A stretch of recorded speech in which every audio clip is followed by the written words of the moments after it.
Are you an empath or INFJ and you've been hurt repeatedly from toxic narcissists and you've simply had enough and you want to put an end to it? What I'm going to share with you in this video is going to empower you exponentially and expedite this journey of empowerment. It's all based on the 4 principles of a world-renowned philosophy that the empath already possesses some of those traits, but just by inserting a few extra traits of this philosophy are going to be a complete life changer for you. My name is Germaine. I'm a life coach and author of the book Pink is the Color of Empathy, a 360 guide to all things empath and INFJ recovering from narcissist abuse.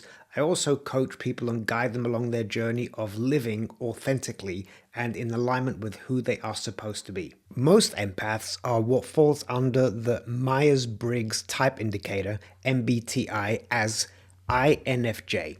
The I stands for introversion. INFJs gain energy from their inner thoughts and ideas. The N is for intuition. INFJs are more interested in the abstract world than the tangible world. The F is for feeling. INFJs are aware of other people's feelings and needs. The J is for judging. INFJs make decisions based on their internal insight. It's not judging in the sense of condemning. It's simply on the level of evaluation. If empaths are not INFJs, then they are probably INFPs. What are the characteristics of INFPs? They are creative, idealistic, empathetic, introverted, and driven by values. And most empaths are a combination of these 2 Myers-Briggs type indicator types. Either way, the empath is a highly sensitive individual with a very high moral code. They are kind, they are loyal, and forgiving. As beautiful as these virtuous values are, they are problematic in a highly narcissistic, ego-driven world. Why? In short, due to lack of boundaries or what's considered people-pleasing. Here is a philosophy that the empath, INFJ, or INFP needs to adopt in order to be empowered and protected from an energy-sucking world driven by self-interest. It's a philosophy you have probably heard of. Its origins lie in ancient Greece. Historians claim it was born around 300 BC, heavily influenced by such philosophers as Socrates, Cynics, and Plato. The name of this philosophy comes from the word stoa, poikile, or painted torch, and that word is Stoicism. Stoicism spread to Rome, where it flourished during the Roman Empire. The Roman emperor, who you've probably heard of, Marcus Aurelius, is perhaps the most famous Stoic. Stoicism also influenced Christianity, Judaism, and Islam. It has also influenced many philosophical figures, including Thomas More, Descartes, and Spinoza. Stoicism became popular again in the 20th century, in particular with existentialism and neo-Orthodox Protestant theology.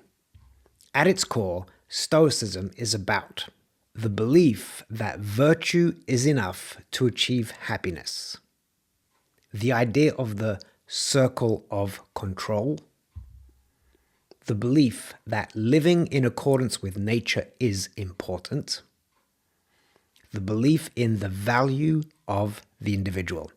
And I want to elaborate a little bit on the value of the individual. The value of the individual is one key area that the empath must embrace. The empath is overly focused on the value of everybody else except themselves.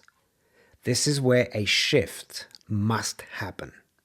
When an empath values and honors themselves, everything changes. There is no harm, by the way, in honoring thyself or protecting thyself, as long as the intention is noble and not driven by ego or self-gain. The empath will all too often compromise, if not sacrifice, their own well-being to help or enable another in their challenges, drama, and even in their dysfunction. And that dysfunction becomes highly toxic to the empath. It becomes a burden that the empath is all too ready to carry.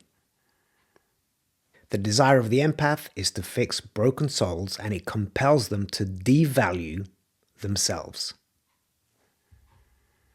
This self-awareness of personal preservation will facilitate the setting of boundaries and the elimination of all and any negative energies that try to suck your soul or dim your light.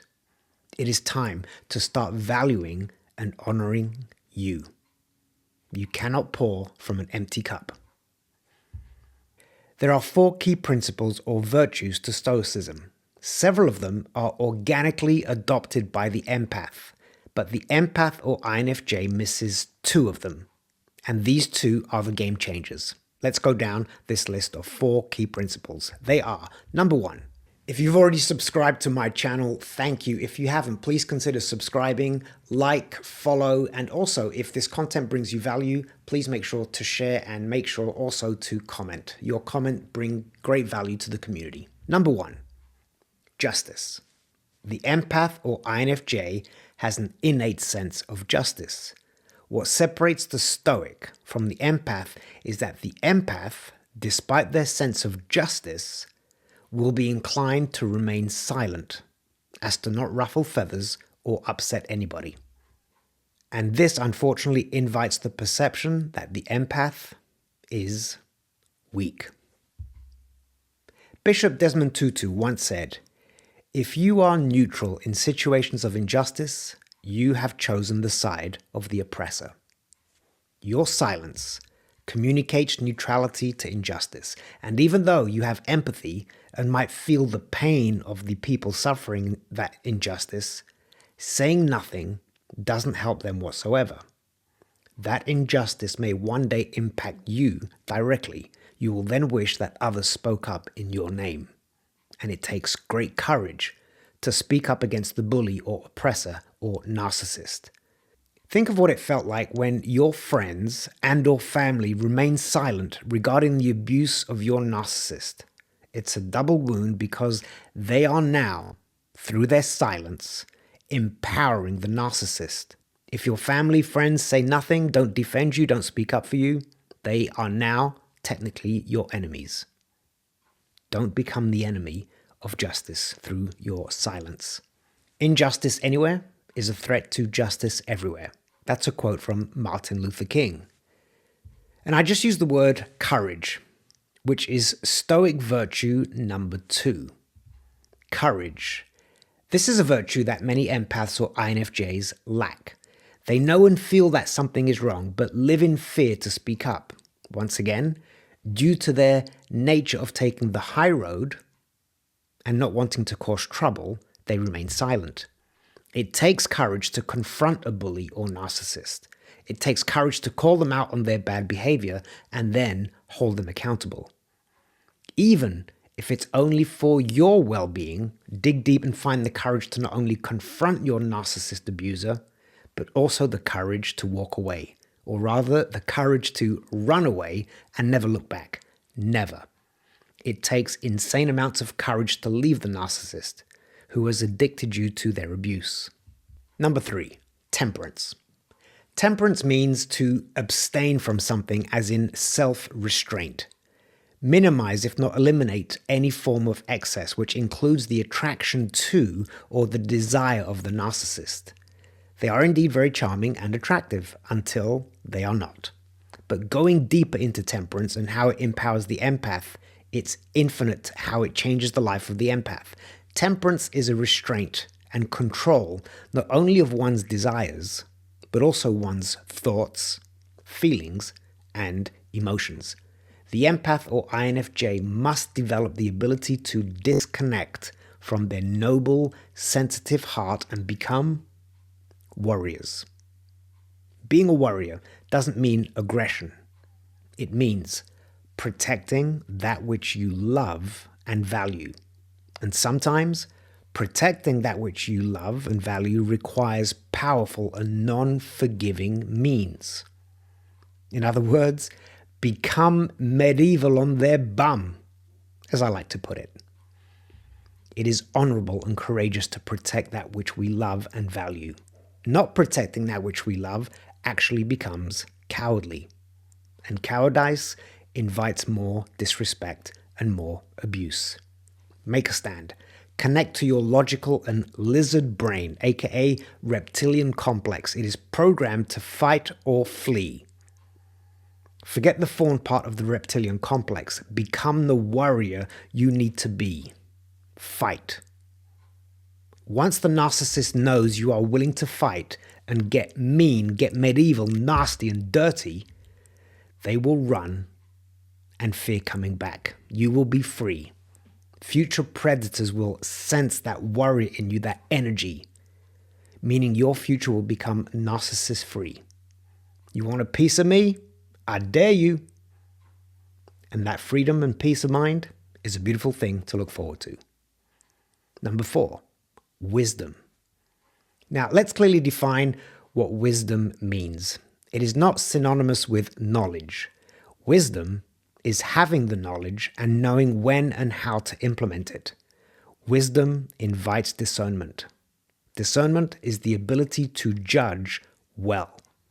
Your intuition already knows, but unless you obey it, it is not wisdom. And I would go as far as saying that ignoring your intuition is foolish. As an empath, you have already been gifted with heightened intuition. It's now up to you to develop and leverage discernment. In closing, here are my top Stoic quotes to live by. This is something that the empath, the INFJ, already does naturally. Waste no more time arguing what a good man should be. Be one.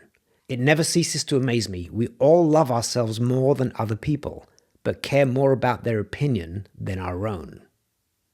This is something that the INFJ, the empath, will do all too often. We are too aware and too sensitive of how others might feel or respond to our actions and our behavior. We have to disconnect from that fear of other people's opinions. And the final quote I want to share with you is from Seneca. And Seneca said, "If a man knows not what port he sails, then no wind is favorable." The empath or INFJ must connect to who they are.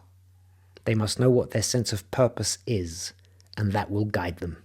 Thank you for listening, and if this brought you value, please remember to like, follow, subscribe, and share.